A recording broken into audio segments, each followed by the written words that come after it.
बिस्मिल्लाहिर्रहमानिर्रहीम। शुरू अल्लाह के बाबरकत नाम से जो बड़ा मेहरबान नहायत रहम करने वाला है। जालूत कौन था और इसका कद कितना था? और बड़े बड़े बहादुर और ताकतवर शख्स भी इसके मुकाबले में कुछ ना थे, तो इसको किस शख्स ने कत्ल किया? और इसको कत्ल करने के बाद अल्लाह ताला ने इस शख्स को नबूवत से भी सरफराज फरमाया। और इसके अलावा हज़रत तालूत अलैहिस्सलाम के बारे में भी आपको मुकम्मल बताएंगे। जदीद सहीफ़ों और रवायतों में ऐसे इंसानों का जिक्र कुछ इस तरह मिलता है कि जो जिस्मानी तौर पर भी और जहनी तौर पर भी बहुत मजबूती के मालिक थे, जिनको आज हम जायमिज़ के नाम से पुकारते हैं, जिनमें कौम आद, औज बिन अनक और नसरीम जैसे नाम मशहूर हैं। ये कोई अलग मखलूक नहीं बल्कि इंसानों की तरह खदोखाल और बनावट को अपनाए हुए थे। बाज़ रवायतों में आया है कि ये दो लोग दरअसल किसी मखलूक और इंसानों के बाहमी तल्लुकात से पैदा हुए थे। इन्हीं जामिज़ में एक नाम जालूत का भी मिलता है, जिसका जिक्र कुरान मजीद में तफसील से मौजूद है, जबकि बाइबल में उसे गोलियत के नाम से पुकारा जाता है। जालूत के बारे में हम आपको बाद में बताएंगे। इससे पहले हमें ये जानना होगा कि बनी इसराइल के हालात हज़रत मूसा अलैहिस्सलाम के बाद कैसे रहे। इसराइल कौम का निज़ाम कुछ इस तरह से चलता था कि मुल्की निज़ाम चलाने के लिए एक बादशाह होता था और एक अल्लाह का नेक नबी, जो इन लोगों को दीन के रास्ते पर चलने की नसीहत करता और दीनी शरीयत से उन्हें आगाह करता। इस तरह दस्तूर चलता था कि बादशाही यहूदा इब्ने यकूब के ख़ानदान में रहती थी और नबूवत लादी इब्ने यकूब के ख़ानदान में होती थी। कुछ ऐसा ज़माना आ गया कि इसराइल कौम का बादशाह कोई न था। उस वक़्त अल्लाह ताला ने हज़रत शमूएल अलैहिस्सलाम को नबूवत अता की थी। उस वक़्त बनी इसराइल के दूसरी तरफ एक ऐसी कौम आबाद थी। इस कौम को किनानी अमालका कहते थे। इस कौम ने बनी इसराइल पर हमला कर दिया। ये कौम फ़लस्तीन और मिस्र के साहली इलाकों में रहती थी। इसका जो सरदार था उनका नाम जालूत था। जालूत ने बनी इसराइल के कौम से सब कुछ छीन लिया, यहाँ तक कि ज़मीनें भी छीन ली, और वो खाली हाथ रह गए। उनके बड़े बड़े सरदारों और सालेहीन को कैद कर लिया गया और बनी इसराइल कौम से इखराज वसूल किया करता था। कौम अमालका ने ताबूत सकीना भी बनी इसराइल से छीन लिया, जो यहूदा कौम के लिए एक बाबरकत संदूक थी।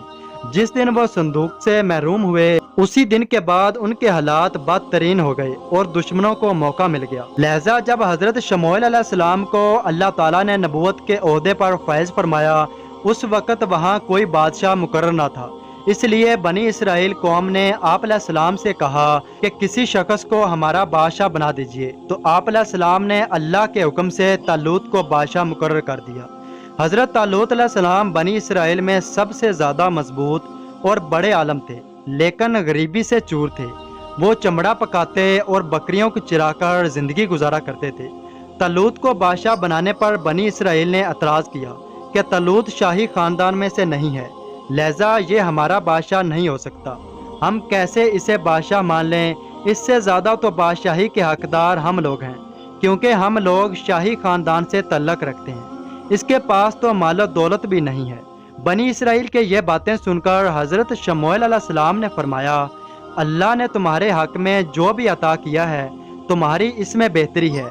और फरमाया कि अल्लाह ताला ने इसको इल्मी और जिस्मानी बर्तरी भी अता की है, और हमारा रब जिसे चाहता है अपना मुल्क दे। अल्लाह ताला बड़ी हिकमत वाला और इल्म वाला है। हज़रत शमूएल अलैहिस्सलाम ने फिर इन लोगों से फरमाया कि इस बादशाही की ज़ाहिर निशानी यह है कि अगर तुम्हारे पास ताबूत सकीना आ जाए तो तुम लोग तालूत को बादशाह तस्लीम करोगे। थोड़ी देर गुजरने के बाद फरिश्ते वो ताबूत सकीना लेकर गए और हज़रत शमूएल अलैहिस्सलाम के पास लाकर रख दिया। यह देखकर बनी इसराइल ने तालूत की बादशाही को तस्लीम कर लिया। आपने बादशाह बनकर न सिर्फ मुल्की निज़ाम को संभाला, बल्कि बनी इसराइल की फ़ौज भर्ती करके अमालका के बादशाह जालूत से मुकाबला के लिए बैतुल मुक़द्दस रवाना हुए। तो अल्लाह ताला ने इस तरह उन्हें आजमाना चाहा कि रास्ते में उन्हें एक नहर मिला।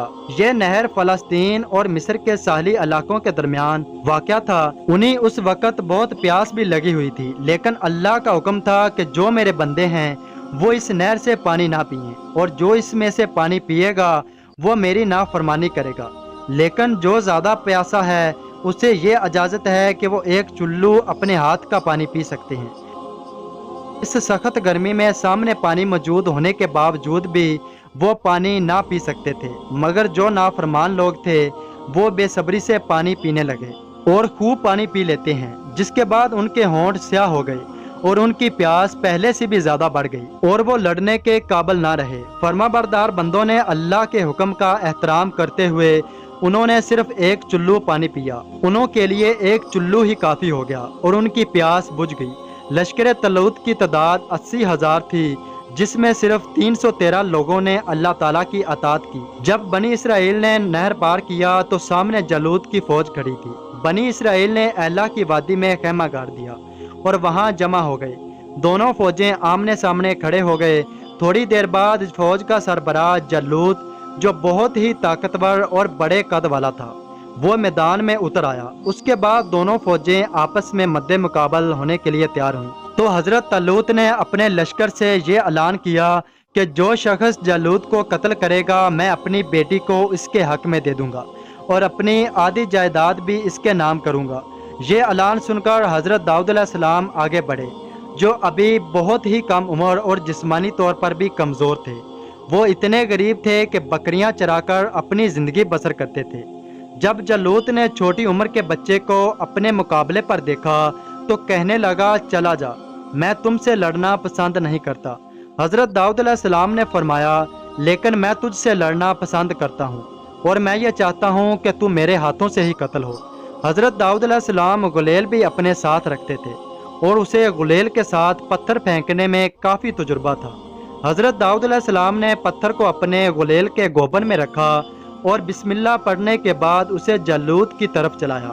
پتھر تیز رفتار میں جا رہا تھا اور جاتے ہی جالوت کی ناک اور کھوپڑی کے درمیان لگا اور جالوت اسی وقت زمین پر گرا اور اس کا کام تمام ہو گیا۔ حضرت طالوت کے قدموں میں لائے۔ اس پر حضرت طالوت اور بنی اسرائیل بہت خوش ہوئے۔ جالوت کے قتل ہو جانے کے بعد وہاں موجود اس کا لشکر بھی بھاگ نکلا اور حضرت طالوت کو فتح مبارک نصیب ہوئی۔ اور حضرت طالوت نے اپنے اعلان کے مطابق حضرت داؤد کا نکاح اپنی بیٹی سے کر دیا اور اپنی آدھی ملکیت بھی اسے عطا کر دی۔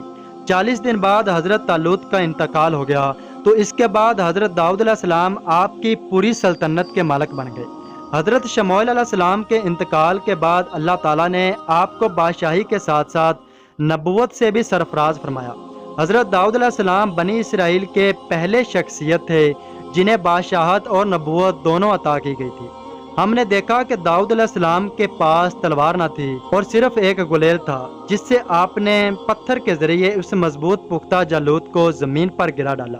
اس کے بعد آپ نے 70 برس تک سلطنت اور نبوت دونوں منصبوں کے فرائض پورے سر انجام دیے۔ آپ کے بعد پھر آپ کے شہزادے جلیل القدر نبی حضرت سلیمان علیہ السلام کو بھی اللہ تعالیٰ نے سلطنت اور نبوت دونوں عہدوں پر فائز فرمایا۔